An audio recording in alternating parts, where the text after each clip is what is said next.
Salam alaikum. Je vais vous présenter dans cette fiche une activité de lecture. L'objectif, c'est prendre des notes et utiliser des phrases nominales. Et comme vous l'avez remarqué, le dossier, c'est interdisciplinarité. Alors, inter, c'est entre, disciplinarité, les disciplines, c'est-à-dire les matières. Là, c'est les sciences de la vie et de la terre, les SVT, et le français. Alors, de quoi s'agit-il? C'est l'insertion des thèmes relatifs aux sciences de la vie et de la terre en cours de français. C'est-à-dire, je vous propose des études de texte dont les thèmes ont une relation avec les sciences de la vie et de la terre, ce que vous étudiez en SVT, mais en cours de français. Là. Alors, dans quel but? C'est pour relier entre les disciplines, c'est-à-dire établir des relations entre ce que vous étudiez en sciences et ce que vous étudiez en français. Favoriser l'utilisation de la langue en classe scientifique, vous inciter à utiliser le français en classe des sciences de la vie et de la terre, ou en cours des sciences, et connaître des concepts et éventuellement des phénomènes scientifiques. Donc, vous doter d'une culture générale en la matière. Alors, le support, l'histoire du gène, vous avez la source. Donc, je vous laisse lire le texte.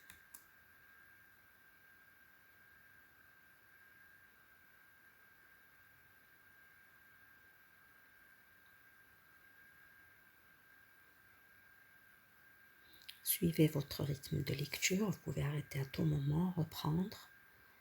Prenez votre temps.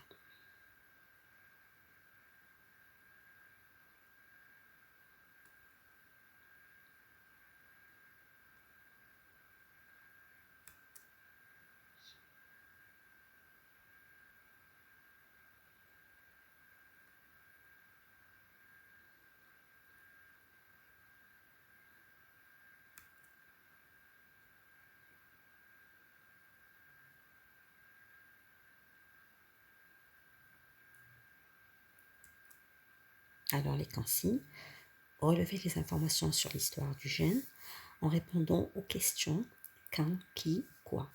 Pour le quoi, c'est les découvertes et les expériences des scientifiques. Vous devez utiliser des phrases nominales et présenter les informations sous forme d'un tableau. Alors je vous laisse faire le travail. Quand vous aurez fini, vous comparez avec les réponses que je vais vous donner. Lisez les réponses.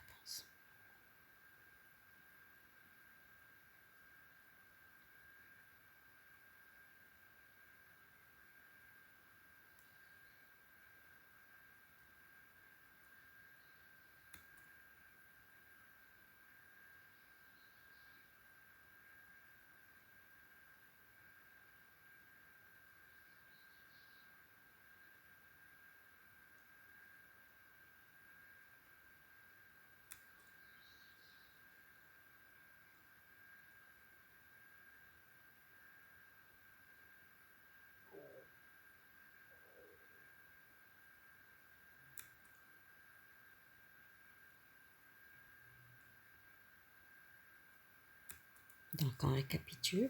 Ce texte donne des informations historiques sur le gène. Pour les relever, on a posé les questions quand, qui, quoi. En général, pour relever les faits, on utilise la méthode du questionnement. Alors, quand, qui, quoi, où, comment, conséquence, pourquoi ou pourquoi. Le premier pourquoi, c'est la cause. Le deuxième pourquoi, c'est le but. C'est-à-dire dans pourquoi on le fait. Et on emploie des phrases nominales.